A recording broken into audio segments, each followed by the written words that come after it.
Hey, it's Doug with Backcountry Pilgrim. Today I am looking at this little guy right here. This is the Motorola Defy. It is a satellite communicator supported by a company called Bullitt. As I am looking at the Defy, I'm going to be comparing it to the device that I have been using for some years. This is the Zoleo Satellite Communicator. Both of these are kind of on the budget side of the satellite communicator industry, and I'm going to be having a look at both of them to let you know what I think. Alright, so I'm going to take this out into the field, get it on trail, and see how it does.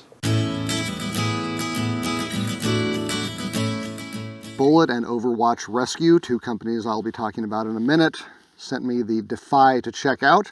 So what I'm going to go over here are 4 things, and then I will proceed to the review.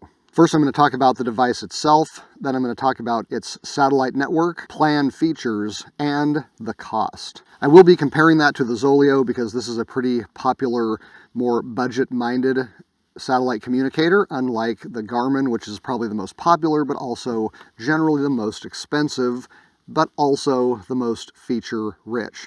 So if you're looking for a satellite communicator that provides basic services, I think these two are in pretty good competition with each other. So first of all, let's talk about the actual physical device. Now the Defy is made by Motorola, but it is a company called Bullitt that actually runs the app and the software that this hardware runs on. One of the first things I noticed is how small this is. The form factor on this is very pleasing for a hiker or a backpacker.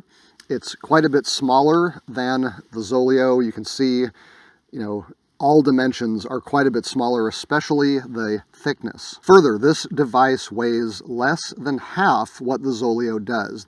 Now, both of these devices are IP68 rated. That means that they can go underwater up to 1.5 meters for up to 30 minutes. Both also claim to be pretty tough when it comes to being dropped, dealing with humidity, salt, vibration, etc. The operating temperature of the Defy is said to be from -22 degrees Fahrenheit to 131 degrees Fahrenheit. The Zoleo's lowest temperature is -4. Now, the small form factor also means you're getting a smaller battery. The Motorola Defy has a 600 milliamp battery that they claim will run for 4 days. As a comparison, the Zoleo comes with an over 1400 milliamp battery and claims it can run for 200 hours. Both devices are fairly simple, and the things you can do with them without your phone include turning the power on and off conveniently. Both of these have a power button that you squeeze to turn on.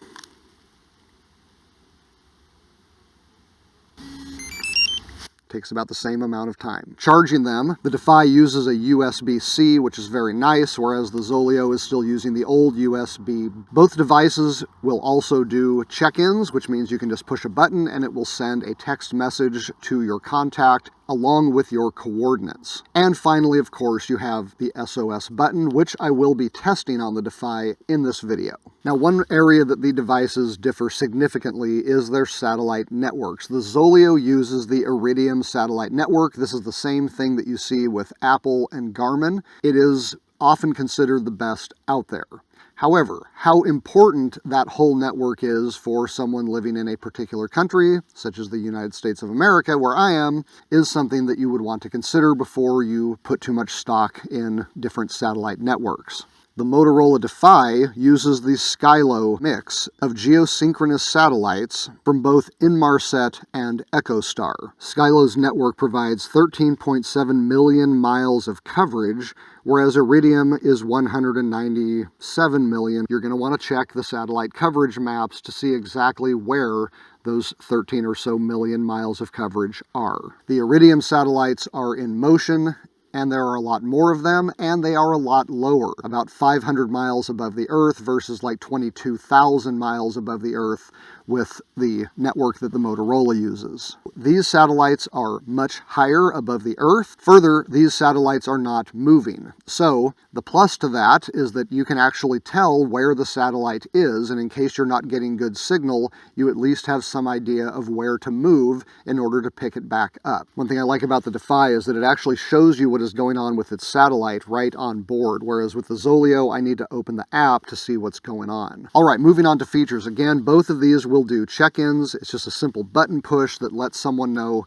where you are. Now, both devices, like most others, support two-way texting. That means that if you have this Bluetoothed into your phone, you are able to text your contacts, and that will work even if you are not on Wi-Fi or cellular. Both devices, by the way, will default to your Wi-Fi or cellular if it is available to save you from having to use up your satellite allotment. One downside with the Defy is that in order for someone to receive text messages, all they need to do is have a messaging app, but if they want to respond to you, they have to use the Bullitt app. Now that's free, not a big deal, but you do need to keep in mind that if you randomly text somebody and they don't have the Defy app, they're not going to be able to answer you. Now the downside to the Zoleo is that anybody with a phone can text you on your Zoleo device. Now Zoleo does provide a separate phone number for you for use with the device, which keeps you from getting random texts to your regular phone. However, I have received some random texts through my Zoleo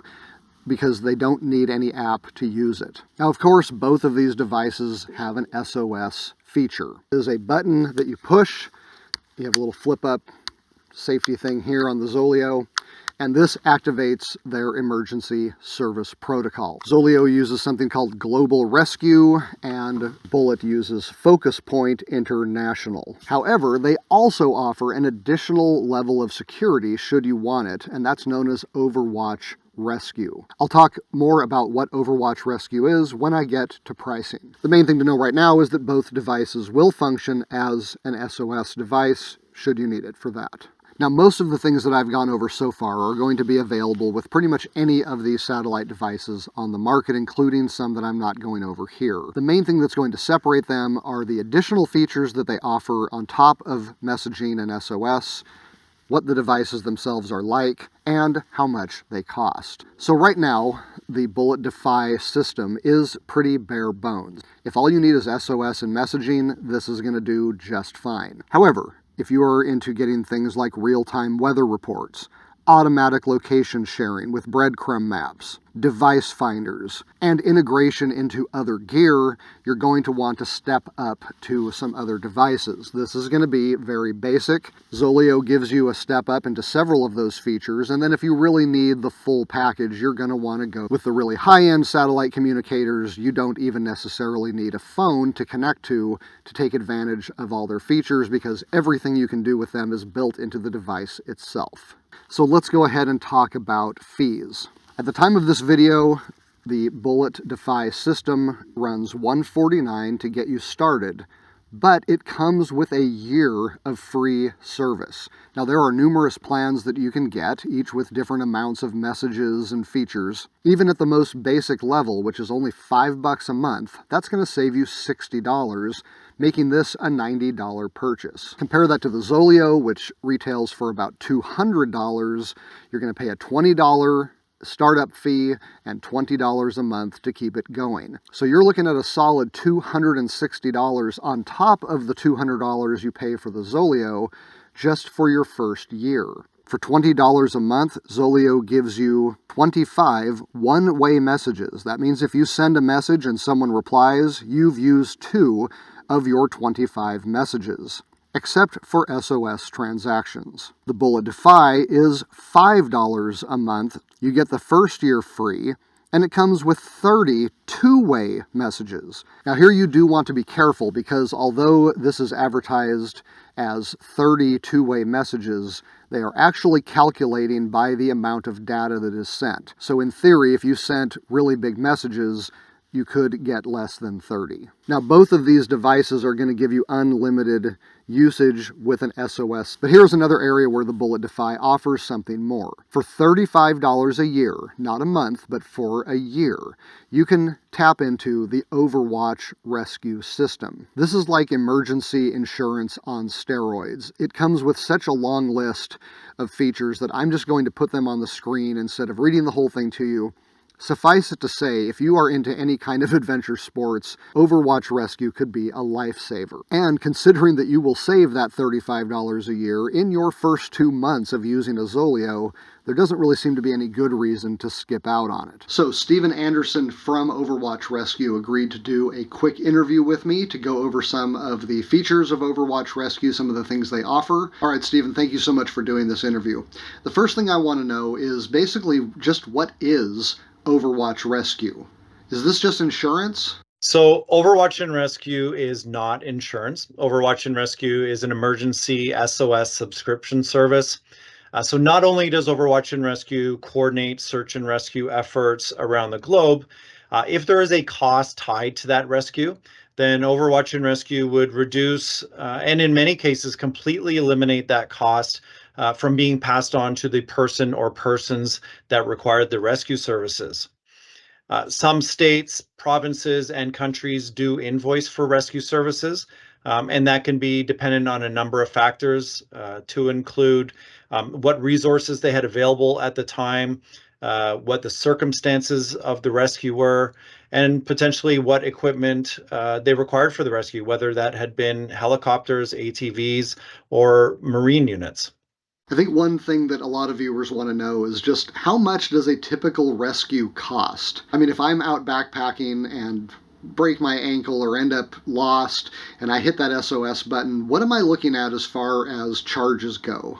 That would vary from state to state, province to province, and country to country.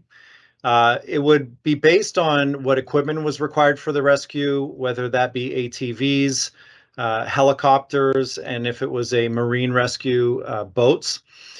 So we've seen rescues vary anywhere from $0 in the cases where the rescue was not billed after the fact, as high as $60,000.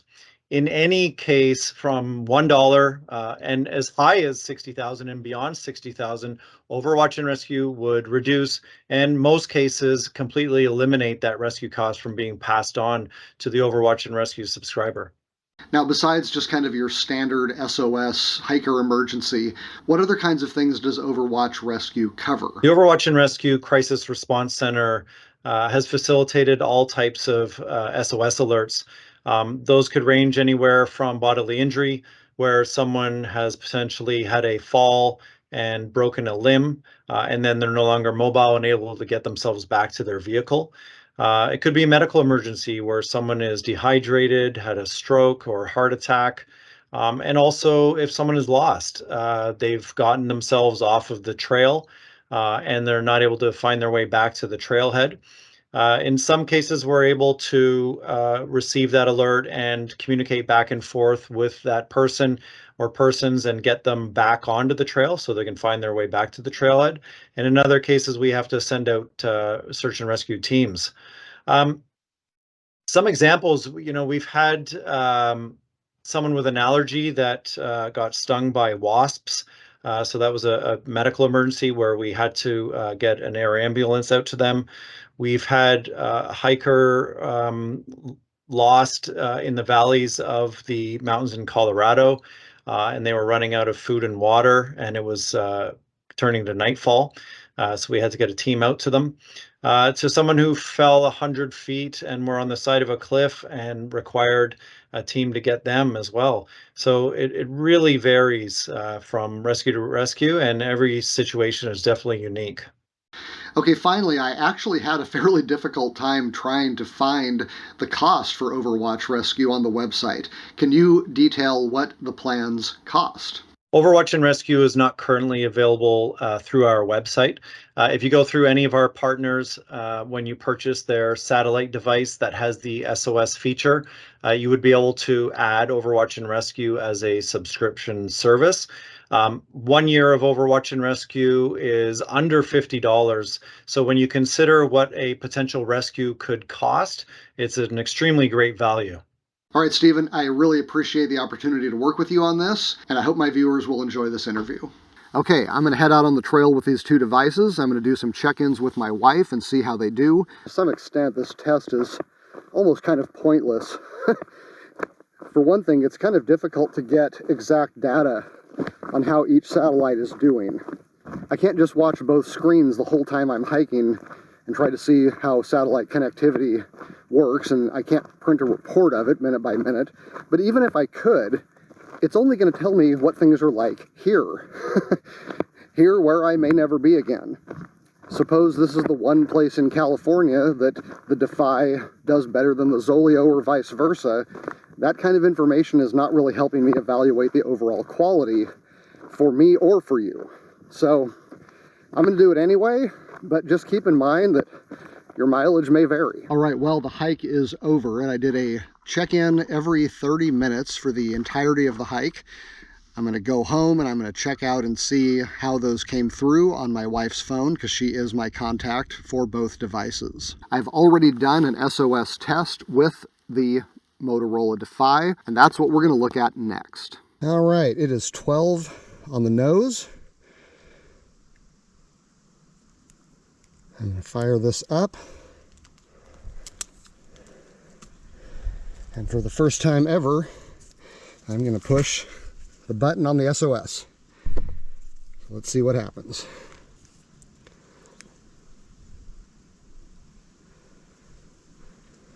I'm just holding it. Oh, there we go. Okay. Got a cool little alarm. Nothing appears to be happening on the app. I'm not getting any lights or anything, so I don't know. Clock's ticking. Let's see what's going to happen here.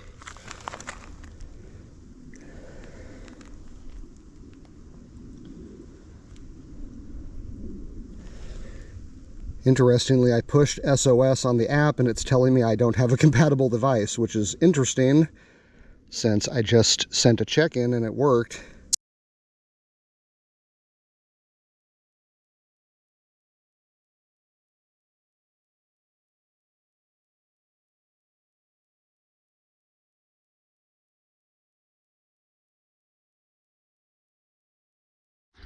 So, I just spent a very frustrating half hour of my life trying to get this Motorola Defy to pair with my phone, and it would not.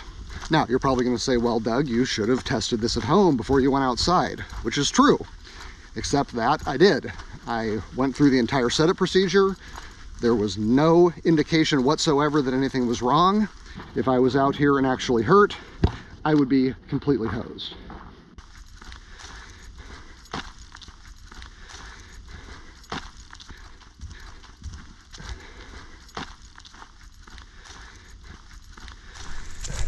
As you can see, we have full bars on the satellite.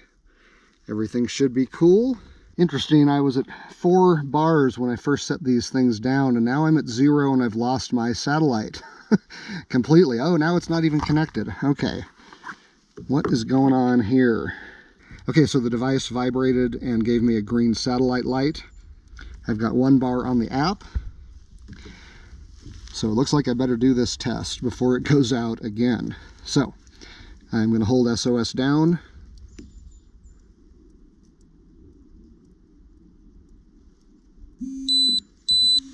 Woo, here we go. I've got a red flashing light on the satellite, and it just got lost. The red light is flashing. I have no satellite on the device. Oh, now we're back to a green bar again. 2 bars, 1 bar, no bars, 1 bar. It says close active SOS. Oh, now I have your SOS assistance request has been sent. Are you alone? Yes. Do I have to hit next? Yes, I do. Are you the account holder? Yes. Next. Who needs help? Me, Doug B. Next. Where are you? On land, high altitude, motor vehicle, on land. This is kind of cool. They're going to get a bunch of, let's see, trap, let's try lost. Submit. Okay, so here we go. Except we lost the satellite again. There it comes. Okay, so we're back in business. 4 bars. Nope, now it's off again. Jeez. Okay, 4 bars. Okay, here we go. SOS received. What is your emergency? Type message. This is just a test. Yoink. Well, despite the satellite going in and out, and it's out again, it does seem to be working. But it's a good thing I'm mobile, because I got to keep moving this thing. Oh, here we go. 4 red bars. Must be getting close. Back to our original location. Message failed. Resend, hurry before I lose my satellite again. This is just a test. Don't send search and rescue after me. I probably can't afford it. Unless I had Overwatch Rescue and questions answered and received. Okay, I don't know what that means. Does that mean we're done with the test? Oh, copy testing. Oh, they got the message that I am lost. They got the message that I am testing. Seem to have pretty solid satellite right now. 3 bars. Hasn't gone out in a while. So this all started at 11:58. It is now 12:05, so it's been 7 minutes. You know, we've gotten so used to high-speed cellular and Wi-Fi that the idea that you may have to wait a minute or two in between messages just doesn't seem right. But these signals are going into space and then coming back from space. I suppose they deserve a little patience. Okay, well, it worked. I have never done a similar test on my Zoleo, so I really don't know if it performs better or not. Numerous times with the Zoleo, I have sent messages and they have gone through far later. So I think that the technology is still a little sketch on these devices. I'll need to use this device more with messaging and check-ins to see what I think of it in comparison to the Zoleo. But I will say that today's test was successful. If I needed rescue, they did know where I was. They did communicate with me very quickly. The entire process lasted less than 15 minutes from the time I hit the SOS button to the time that they located me, told me where I was. So I find it to be a successful test. All right, so what are my conclusions regarding the Motorola Defy? Well, first of all, I have seen this device reviewed in multiple videos, and generally speaking, the reviews have been very positive. My personal experience has not been fantastic. It did what it absolutely had to do, but given the troubles that I had with initial connectivity and then the number of dropped check-ins that I got, plus watching the satellite going from full green bars to red to completely missing over and over and over again during an SOS event doesn't leave me with a lot of confidence in this particular device. I love the form factor, I like the functionality, I like the app, and I especially like the cost. It is 4 times less money than the Zoleo, but when it comes to personal safety and possibly the safety of others, at this time, at least where I live and the places where I've gone to hike, the Defy just hasn't cut it. The basic trouble with devices like this is that no matter how much testing I do, unless you hike exactly where I hike and do the kinds of things that I do, you're not going to know what's going to work best for you until you try it yourself. So I am neither recommending nor not recommending either the Motorola Defy or the Zoleo Satellite Communicators. I'm just letting you know my experience in my area of the world and hopefully giving you some ideas as to how you might want to check it out if you decide to purchase one of these. Links are in the description below. Again, I want to say thank you to Bullitt and to Overwatch Rescue for making this video possible. I'm Doug, this is Backcountry Pilgrim. Thanks for watching.